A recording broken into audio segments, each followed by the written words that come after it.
I love making videos on YouTube because now I've developed a YouTube app which allows me to do this to everybody that trolls me on my videos. Train the muscles, not the joints.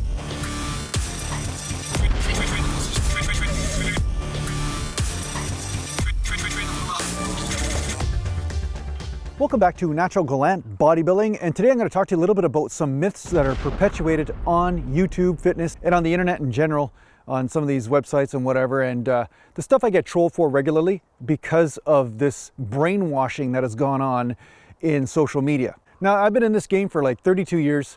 I've won lots of natural bodybuilding shows at the national level. I was pro. I got second in the natural universe, second in natural Olympia, third in the pro division of the natural universe in the WNBF. Like, I know a bit about this game called bodybuilding.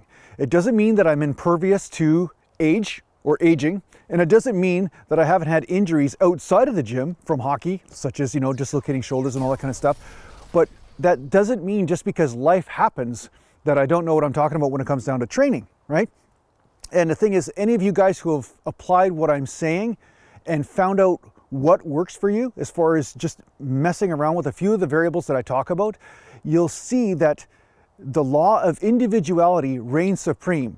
And that's really what I'm talking about here. I'm not saying that one size fits all, and that's the problem with YouTube fitness and a lot of the fitness community in general. They're saying that one size fits all, and I'm living proof that it doesn't. I'm living proof that it doesn't, and I achieved elite results not going by this brainwashing collective propaganda BS stuff that's going on in fitness, okay? So, myth number one, full range of motion is the same for everybody. See this guy right here? Range of motion is all off, see? You just gotta do a little bit more range of motion. Just a little bit more, little bit more.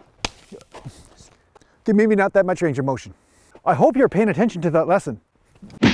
Now, although full range of motion as far as the bending of the joint and the extending of the joint, if you just take one joint, like say the knee or maybe the hip or the arms or whatever, maybe the full range can be the same for everybody in that case when it comes down to a range of motion without tension. But the bottom line is that there are different dynamics that happen once a person takes into account where their muscle insertions are, maybe some sort of pre-existing injury in the joint that's causing laxity or causing some sort of movement in the joint that's not supposed to be there, but it's just naturally there just from life happening. This can affect the range of motion. And not only that, once you start doing compound lifts, because of the dynamics of balancing and counterbalancing, just like in the squat, the joint ratios can affect this delicate balancing process and affect the range of motion of where you effectively hit the muscles and not just totally destroy the joints. Hence in point, like some people when they're moving past a certain range on the squat, they start to round their lower back, and it doesn't matter how flexible they get in the hamstrings or what they do as far as flexibility training, they just will start to round their lower back and therefore risk a herniated disc or so forth, right?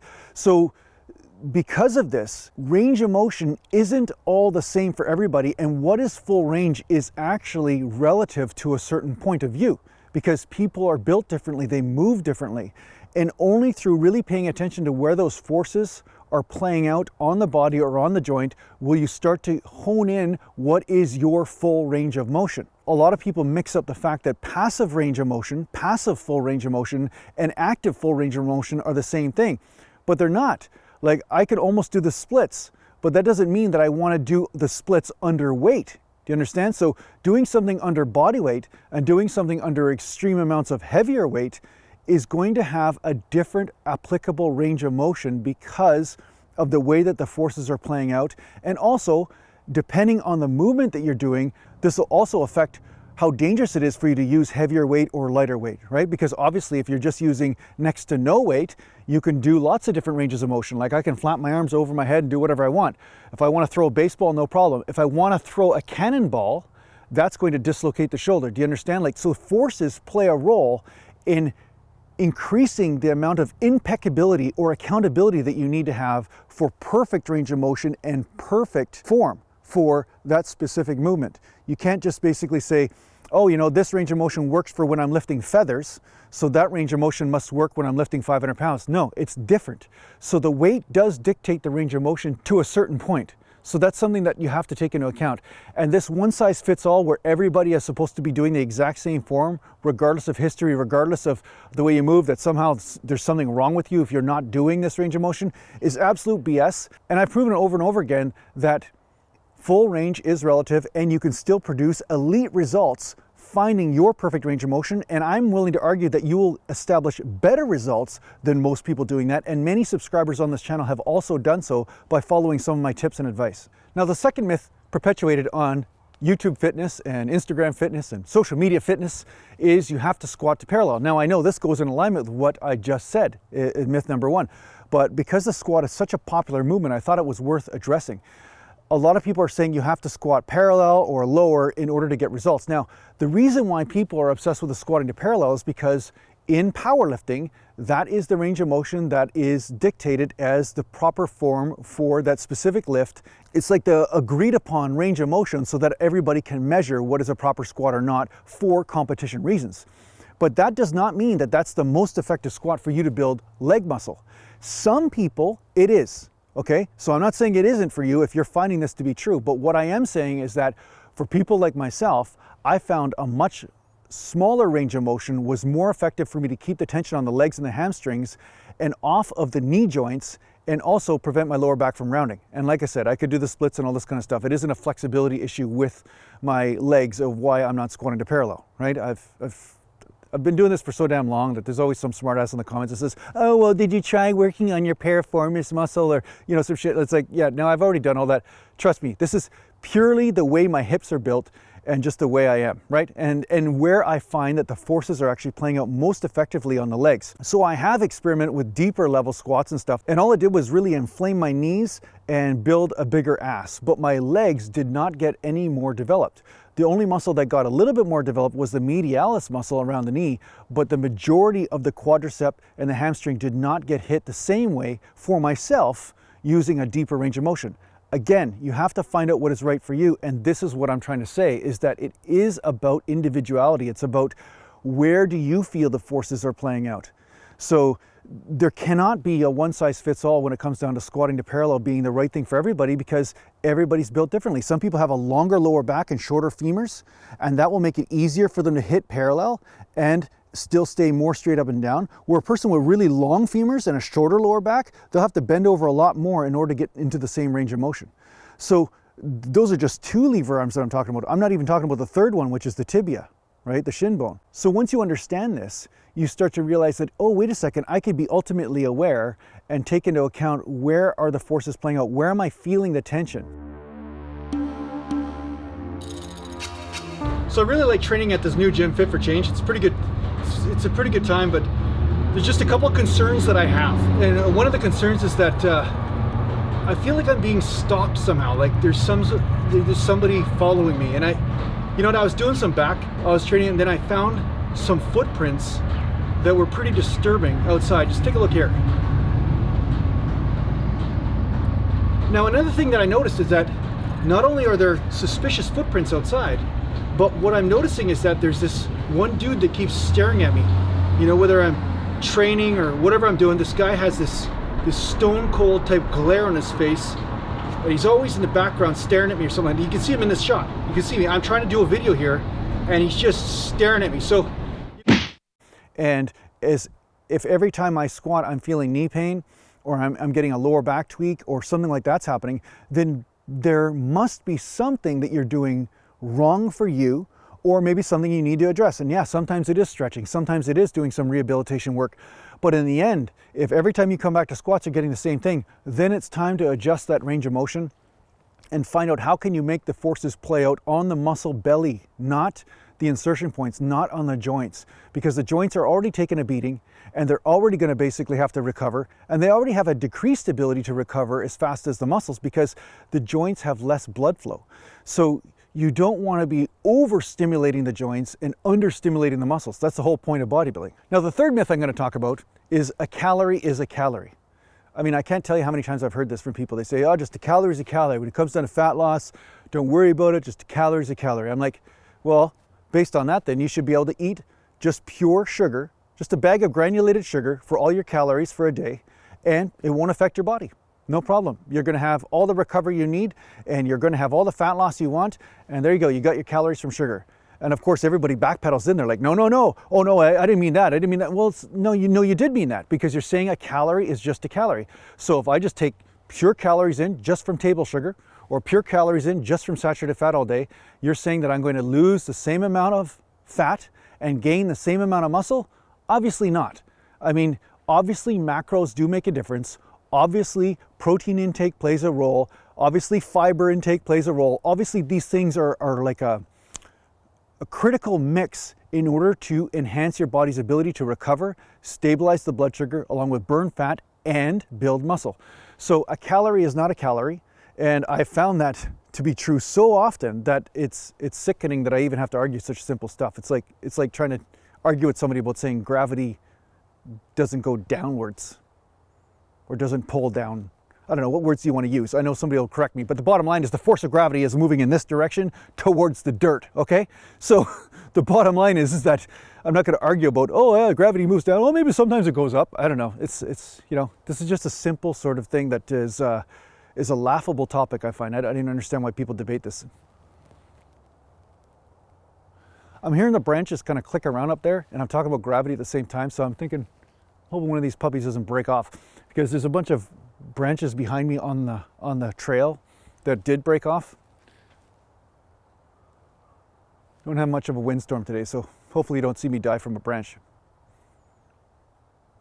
That'd be good marketing though for the exercise stick. Have you guys bought the exercise stick yet?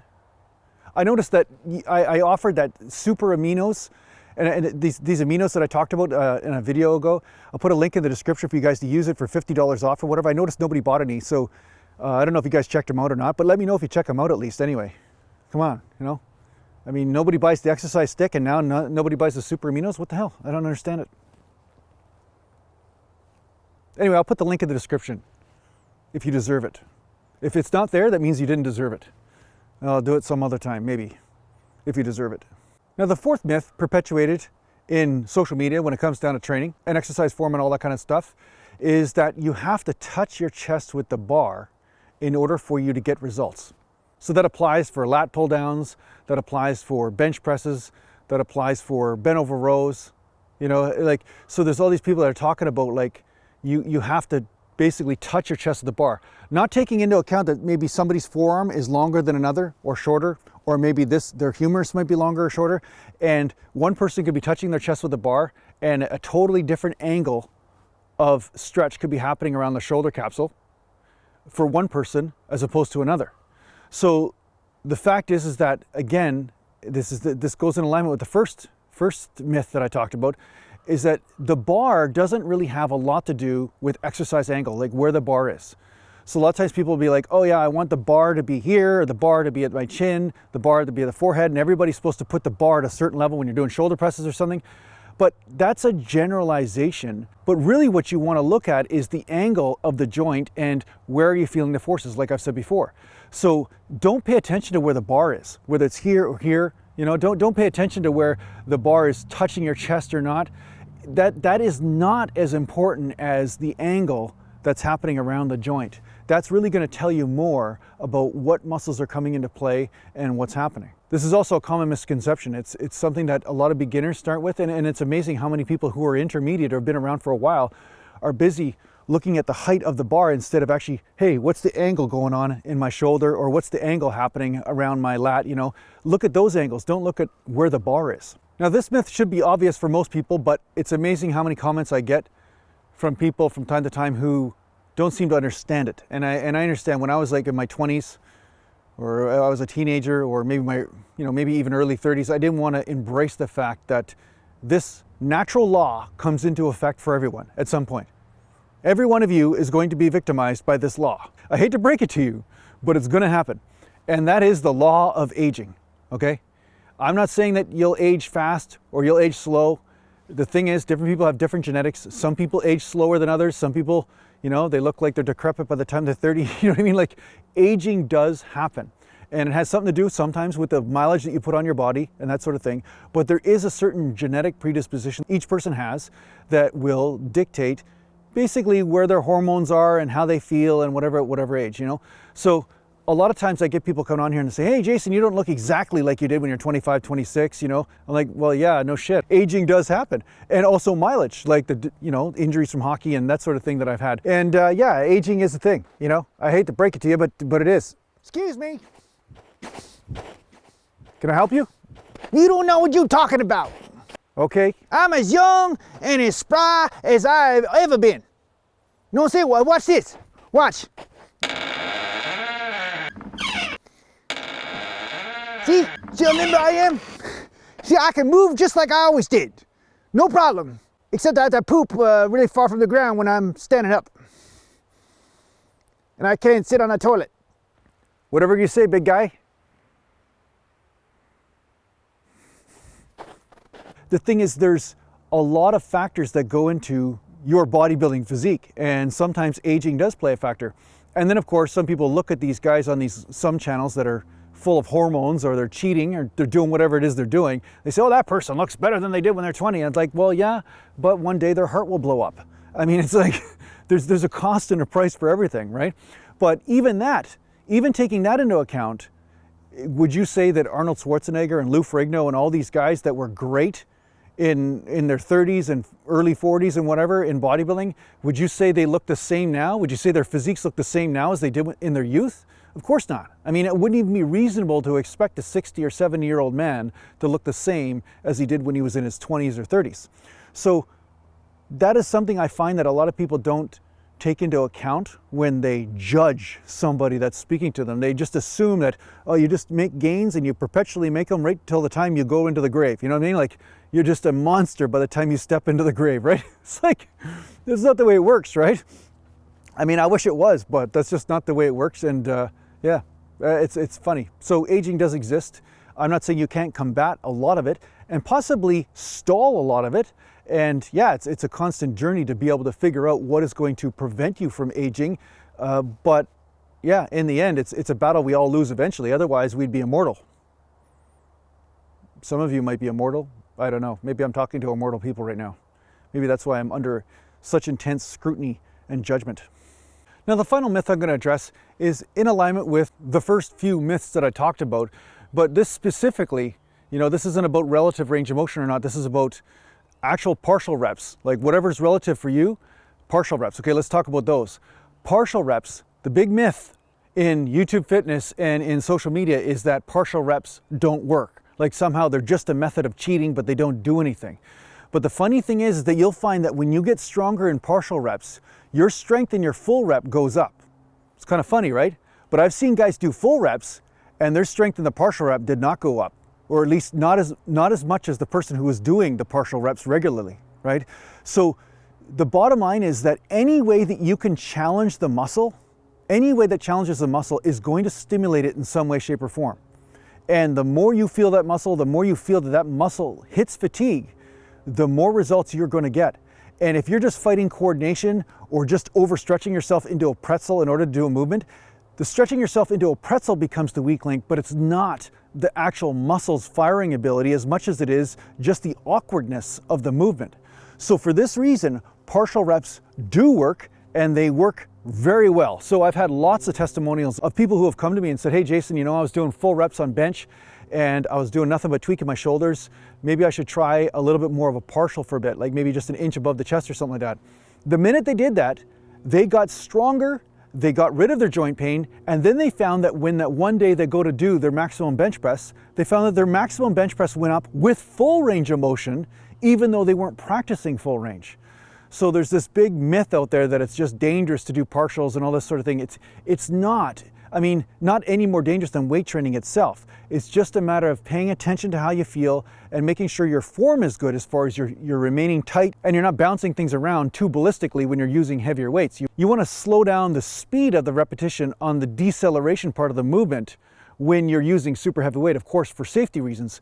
But the bottom line is partial reps do work, and I used them all the way through my bodybuilding career, and they worked very well, right? Some people believe that every rep I do is a partial rep. Well, it's actually not. These are my full range of motion reps, but I have used partials from time to time with great effect. Now, the last thing I'm going to talk about, the last myth, is that people aren't individuals. That is basically the big myth that is really the crux of the entire problem, is that Everything works the same for everybody. Everybody should be doing the same diet. Everybody should be training the same. Everybody should be doing the same range of motion, the same split program, all that sort of thing. That is a massive myth, because I've met people who had elite results that train totally different than I do. And I'm not saying that I agree with the way they train for myself, but you know what? Who can argue with the results? So you really do have to experiment as you go along and break any sort of fanatical thinking you have around, oh, I have to train this way because this guy trains that way, or I have to train that way because that guy trains that way. Do what works. That's it. Discard the fanaticism. Find out what works. Listen to people like myself. Experiment with what I'm giving you, some of the variables that I'm giving you, experiment with. But I'm not writing the commandments here. I'm just saying these are places where gains can be found. Perhaps this is the place for you as well. So I hope this helps you out in your training. Thanks a lot for watching. If you need to get a hold of me, just go to naturalgallantbodybuilding.com, and thanks to the patient supporters, and take care for now. Mountain. Hey, don't you be throwing no effing sticks down at me, huh? Hey? And if you are going to throw them down, if you could put some price tags on them so I can sell them on my website, that'd be great. You hear that? Squirrels or whoever it is up there?